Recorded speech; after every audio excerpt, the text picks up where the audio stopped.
بسم الله الرحمن الرحيم.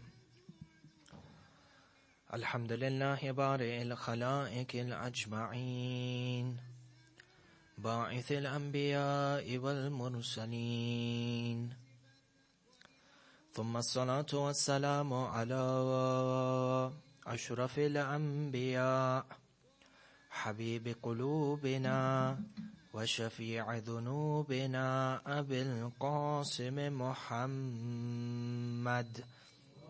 اللهم صل على محمد وعلى محمد.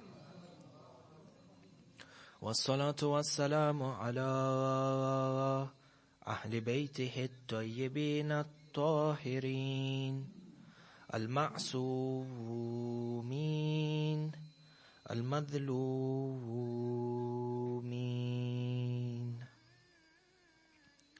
لا سيما ولي الله الأعظم حجة الله ابن الحسن صاحب الأمر والزمان. اللهم صل على محمد وعلى محمد. روحي وأرواح العالمين له الفداء، ولعنة الله على أعدائهم أجمعين من الآن إلى قيام يوم الدين.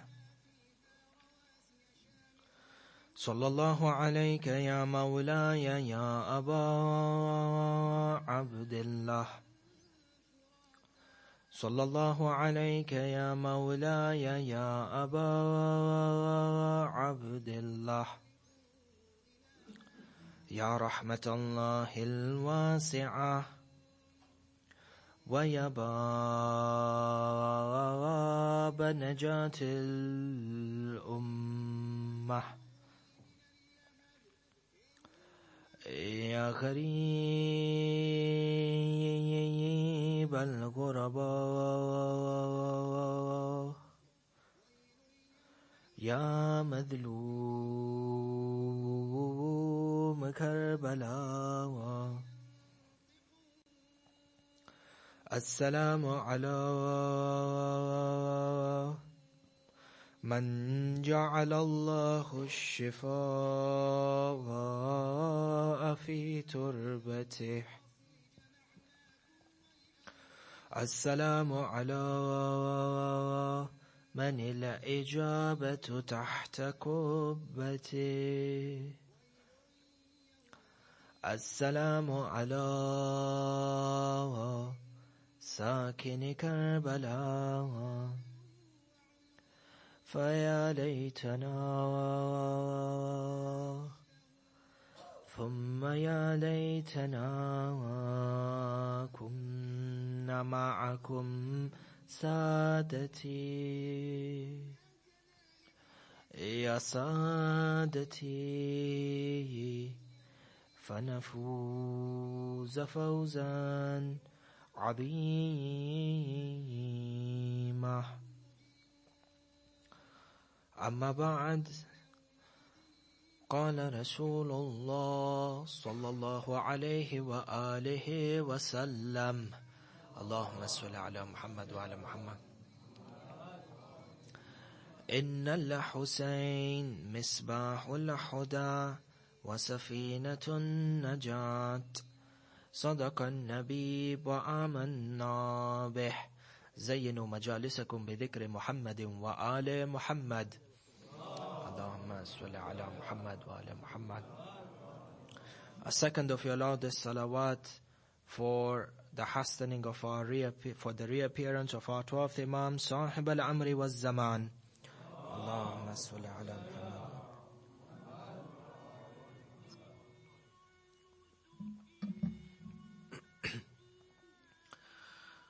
The tragedy of Karbala, in terms of its commemoration,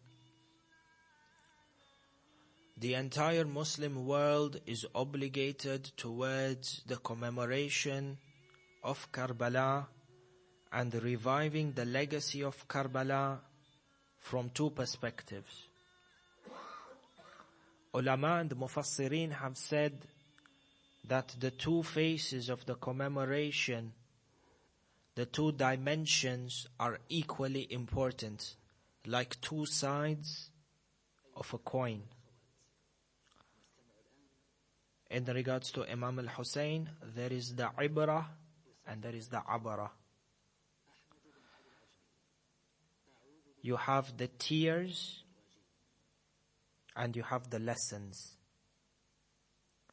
The tears that we shed over the tragedy of Karbala, all the different forms of azadari that are there for the commemoration of Karbala, is one way and one form of reviving the legacy. This is one side of the coin. The other side of the coin, the ulama say, is to ensure that the values and the goals and the lessons, or the values and the goals for which Imam al-Hussein sacrificed his life, number one, are actually brought to light, education, and number two, to be implemented in life. From amongst the numerous lessons that a person is able to take from Karbala, if we were to read history and ponder over every step that Sayyid al-Shuhada took from the time he left Medina to the time he went to Mecca, and from Mecca towards Karbala, you will find that there is an ocean of wisdom and endless treasures of knowledge and ma'rifah. Lessons to implement in our lives that break us from the shackle of modern day slavery and modern day worship to idols. The idols of this day and age are different maybe from the idols at the time of the Bani Quraysh. At that time, perhaps people bowed their heads or prostrated in front of a physical idol, a structure made of stone. But today you find people prostrate before a different type of idol. It might be in the form of money. It might be in the form of ajallakumullah, lust. It might be in the form of even clothing. People become slaves of what they wear. Ajib. How does a person worship the clothes that he wears? In that he can sacrifice his entire akhirah to earn a few extra pounds to be able to wear something which is above his livelihood. This is not a form of idolatry. Form of idolatry. For the lessons that are taken from the life of Sayyid al-Shuhada, the lessons are so powerful in that they are able to change the life of a person. Not only change the life of a person, but change the way in which the entire world is administered. Look at this one stance of Sayyid al-Shuhada. When he is leaving from Mecca to go towards Kufa, on his way towards Kufa, in the deserts, he is counted by the army of Hur ibn Yazid al-Riyahi. Hur eventually sided with Imam al-Hussein. But initially, he was sent with a brigade of over 1,000 horsemen. Hur ibn Yazid al-Riyahi himself, a seasoned military general. Hur is being sent to counter the Imam and place him under siege. Initial commands that were given to Hur is that attack the Imam if you have to, but do not let him come next to Kufa. For it would not be incorrect when you read through history and come to the conclusion that this brigade that was led by Hur had come to attack Imam al-Hussein, who is there with his companions and his family members, including women and children. The army of Hur is a barrier towards Imam al-Hussein getting towards Kufa and establishing a government. The army of Hor has come and posed the military threats, physical threats on the women and the children of the grandson of Rasulullah. They meet with Imam al-Hussein in the middle of the deserts.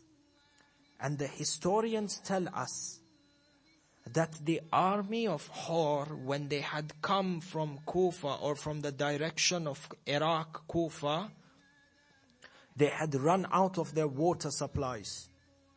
To the extent that when they met Imam al-Hussein, the historians mention that the entire army was on the brink of death due to extreme thirst. A person, when he is afflicted with thirst and is at the brink of death, his faculty of judgment is impaired. His faculty of vision is impaired. Look at a person who's been denied water under the scorching sun. To die a death like that is extremely difficult.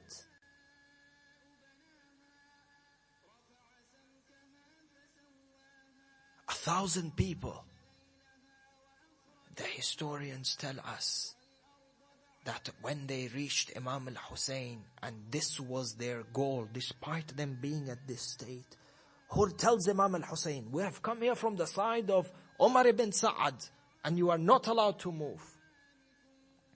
A companion comes forward from the army of Imam al-Hussein and tells him, Sayyid al-Shuhada, if we were to attack these people right now, we will most surely defeat them and we have a chance to get to Kufa.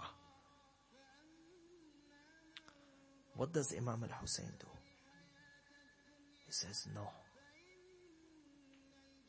Not only do we want to start the war, but we will not exploit a group of people who are in front of us and cannot defend themselves. Ajib. Sayyid al-Shuhada tells his companions, the water supply that we have, remove the water supply in its entirety and quench the thirst of the enemies. The water supply that is reserved for his women and for his children, Imam al-Hussein uses that to quench the thirst of the army of Hor. Not only does he feed them or quench their thirst, he also waters their horses. Tradition tells us, some of the historians mention, that when they were quenching the thirst, they would take the water from the water bags and they would pour the water onto the hands, and then the person would drink from his hands. It says one of the people from the army of Hor, you know how we said that your vision is impaired and your judgment is impaired when you're at the brink of death because of extreme thirst?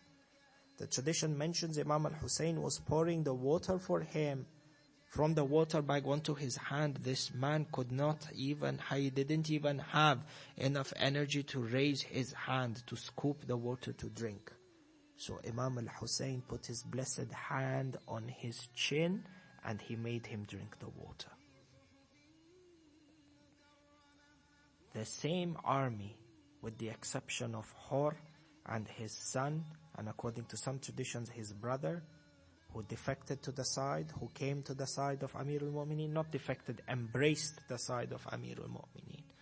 The rest of the Kufans, the same people who Imam al-Hussein quenched their thirst and saved them from death, they stand against Imam al-Hussein and deny him and his children water.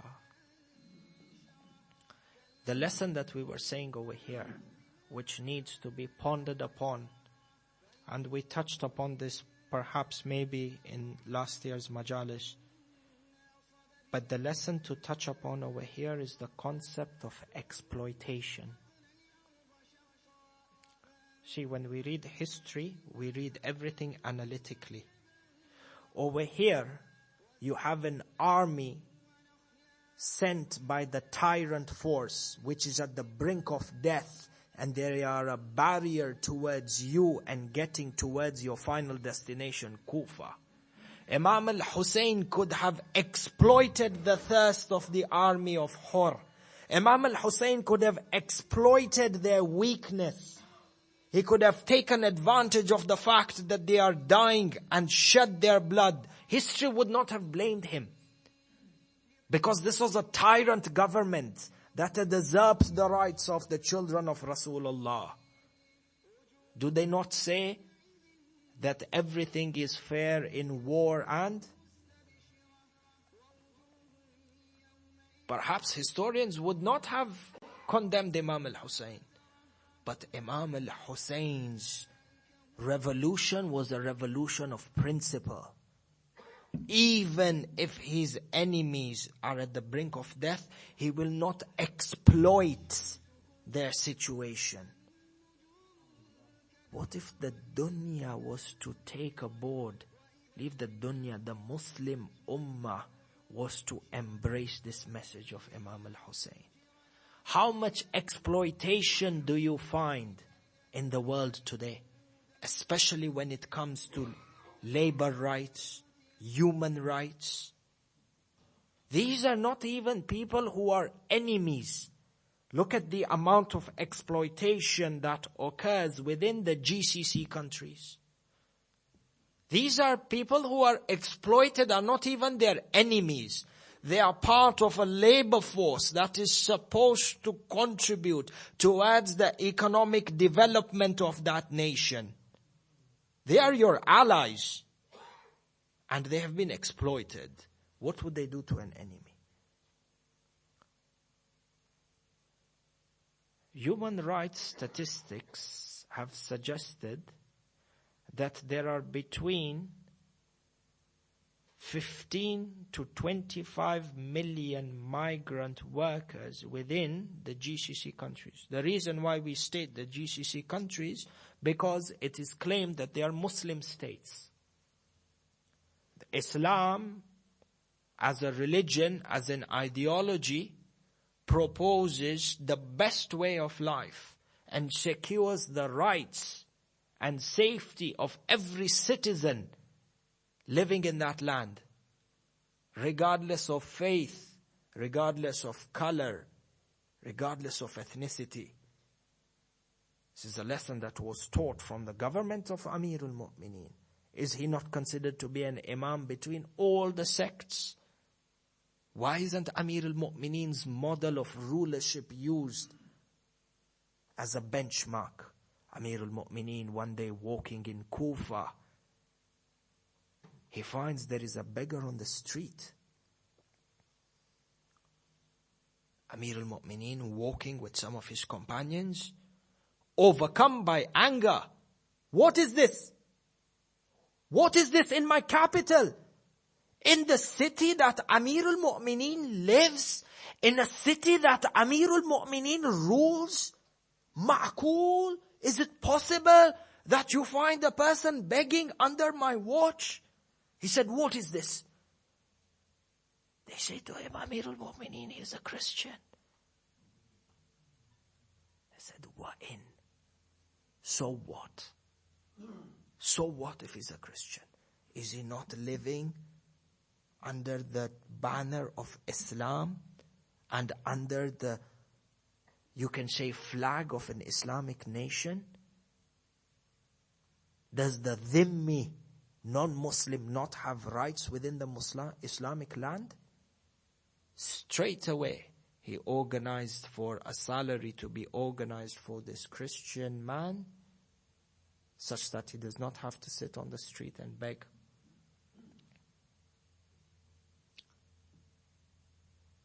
The way Amirul Mu'mineen posed the Islamic government, the honor and the credibility and the glory that surrounded it, such that when a person heard the phrase Islamic country or Islamic nation, the first thing that came to his mind is Aman. The first thing that came to his mind was Adal. The first thing that came to his mind was happiness. Fast forward 1400 years later, when you use or you hear the phrase Islamic nation or Islamic state, what are the words that come into your mind? Injustice? Terrorism? Where did we go wrong? They refused to take from the lessons of Imam al-Hussein, and they refused to take from the lessons of Amir al-Mu'mineen. If the Muslim Ummah was to take this one lesson from the stance of Karbala, no to exploitation, where would the world be today? Where would the reputation of the Islamic countries be today? Between 15 to 20 migrant workers in the GCC from the subcontinent who have, ajallakumullah, with all due respect to them, but perhaps less rights than the right which is given to a domestic animal in a Western country.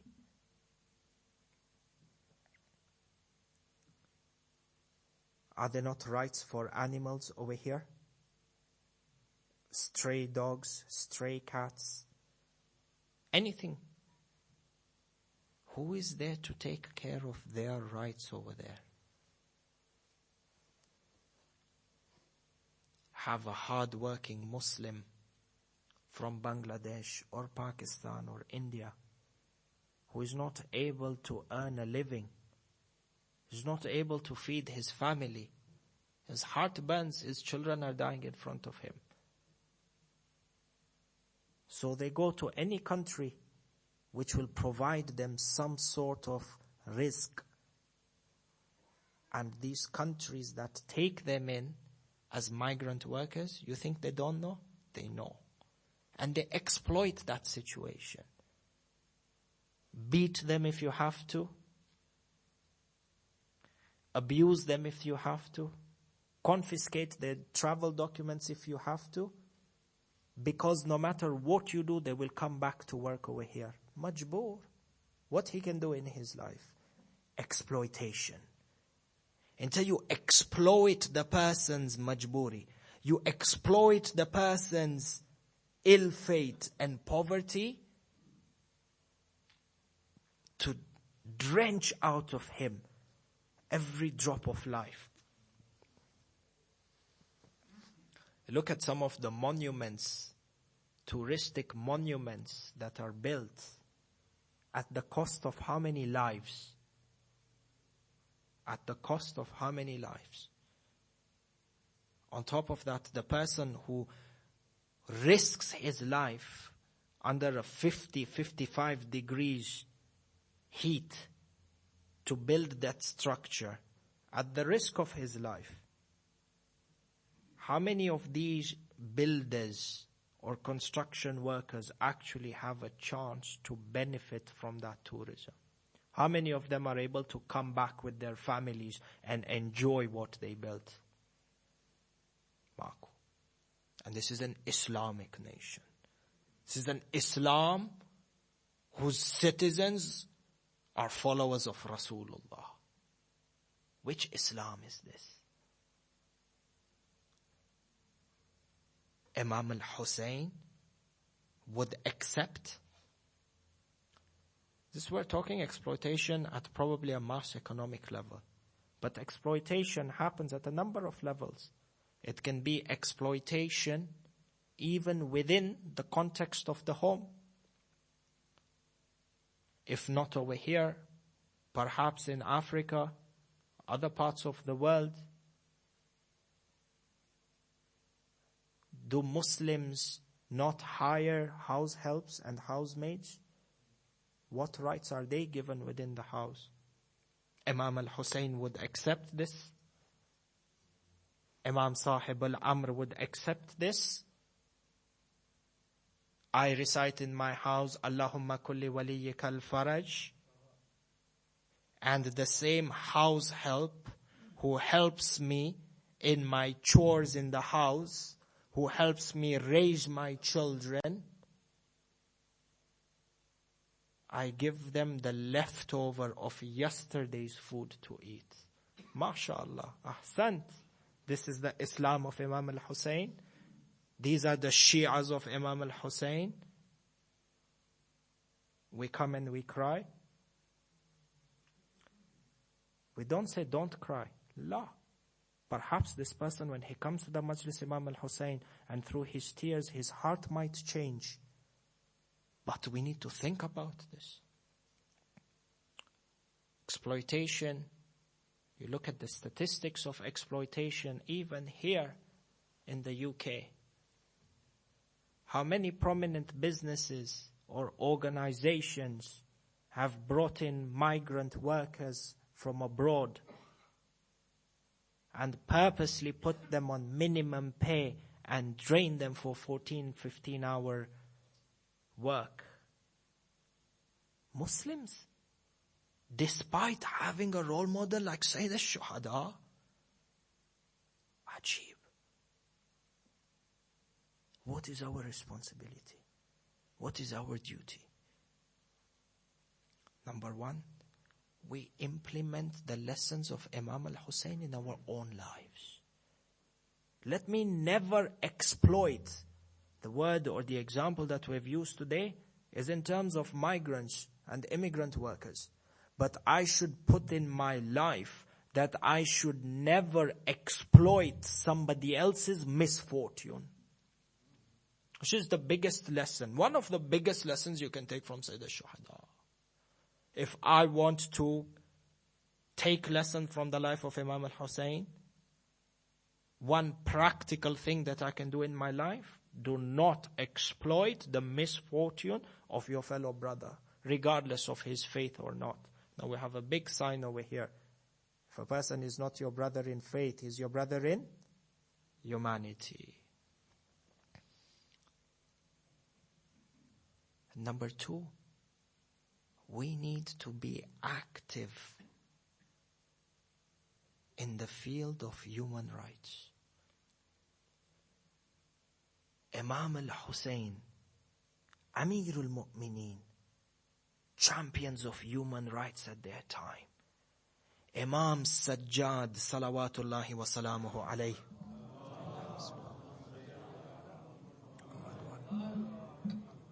gave the entire ummah a charter of rights known as Risalat al-Hukuk. Why should the UN be at the forefront of human rights when our heritage gives us much better methods to make the world a better place? Why should any other organization take the forefront in fighting for and defending the rights of Muslims that are exploited in any part of the world? Whether the person guilty of the crime is Muslim or non-Muslim. You say, no, we have to protect the dignity of the Islamic nations. Protect the dignity of the Islamic nation? We don't want an Islamic nation that is just an Islamic nation by name. You want an Islamic nation which is an Islamic nation by action and implementation. Who is there to stand up for the rights of these oppressed people? Allahumma kulli waliyik al-faraj. Yes, Imam Sahib al-Amr wants to come. But there's a barrier. The barrier is on whose side? Barrier is on the side of the Islamic Ummah.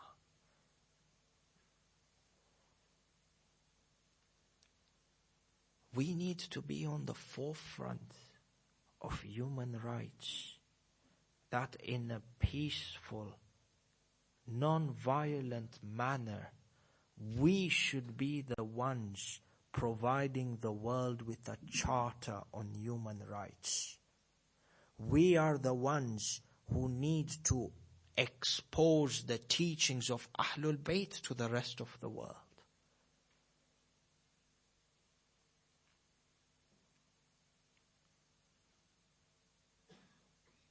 If Risalatul Hukuk of Imam al-Sajjad was studied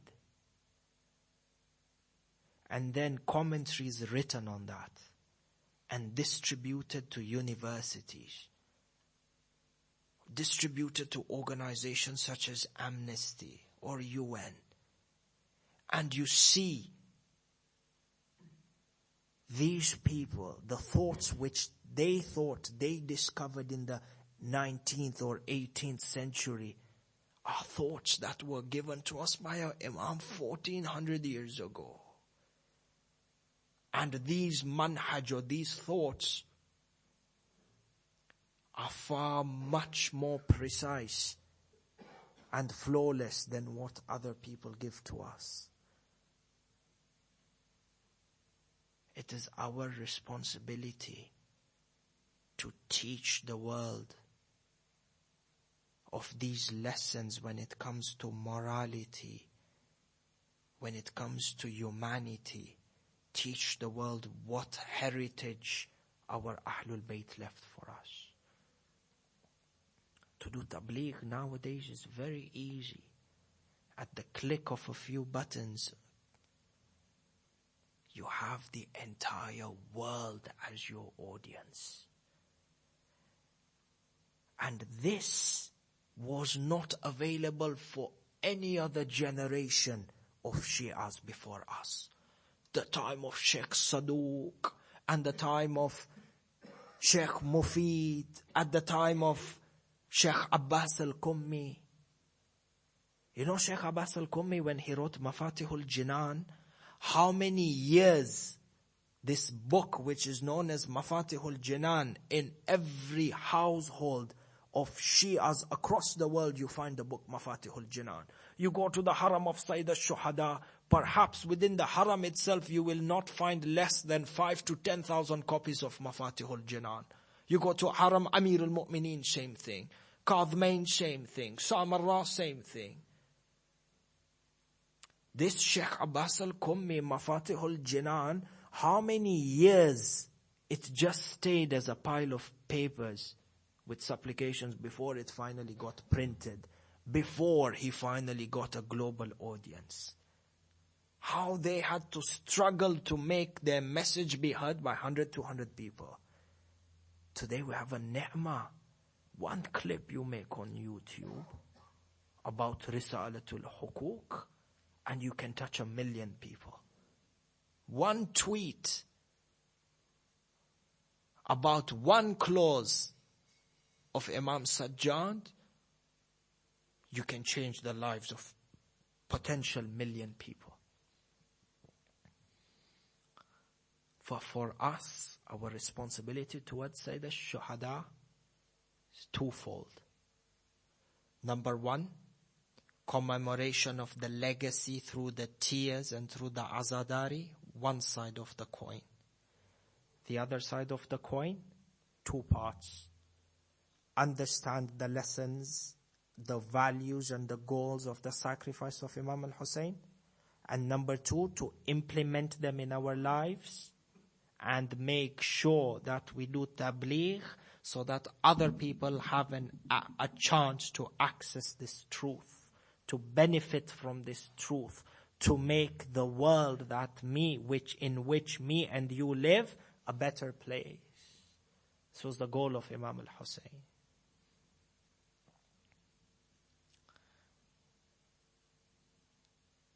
Oppression, when it takes place on men, the heart is sometimes hard. And that usually the mentality is that men are tough. And the man being part in war, the man being a breadwinner, somehow, we're not justifying, but somehow it is less painful when you hear that a man is being killed or a man is being hit. But when you hear that a woman is being hit, or when you hear that a child is being hit, the heart doesn't accept and the tears begin to flow.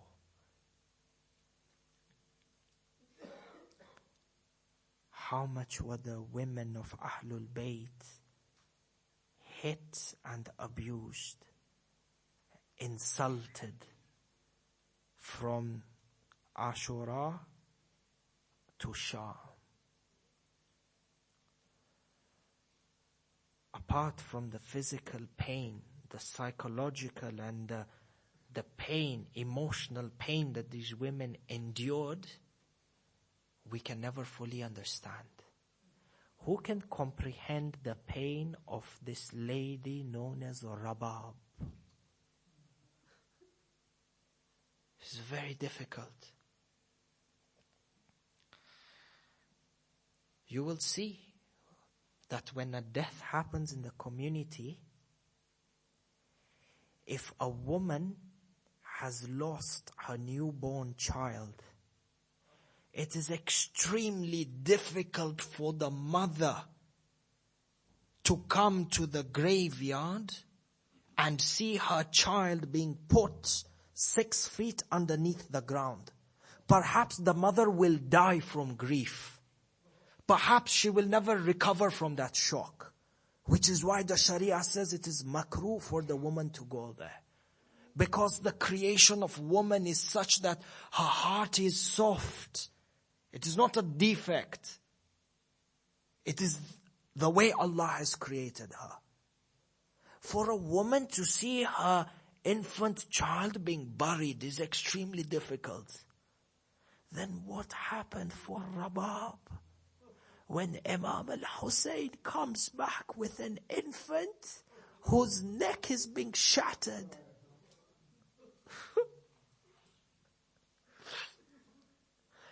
We can't imagine. Intum, you know, all of you who have been parents, that when an infant has been taken to the hospital and this child is being given vaccination, even the injection that they use for an infant is different from the injection of an adult. Because the body of an infant is tender. The needle that they use is smaller than the needle that they use for an adult. Allah, if such care is taken for a child that even a needle you will put a very small needle, then what about the arrow that was used to pierce the neck of Ali al-Asghar? The traditions mention that when Karbala used an arrow, he used a 3-pronged arrow which is used to kill the camels which have the most coarsest skin. The traditions don't tell us. The traditions don't tell us whether Rabab saw this child or not. And perhaps this is why Zainab, when Imam al-Hussein came back to the tent, Zainab stood up and shouted to Kulthum, hide this baby from Rabab. If the mother sees the child in this state, the mother will die over here.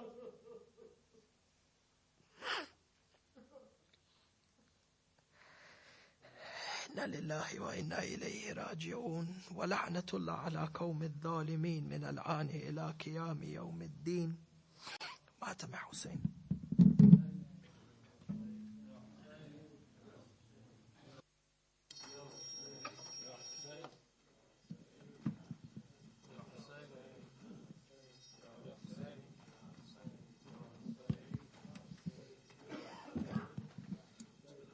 يا حسين या हुसैन हुसैन घबराई है ज़ैनब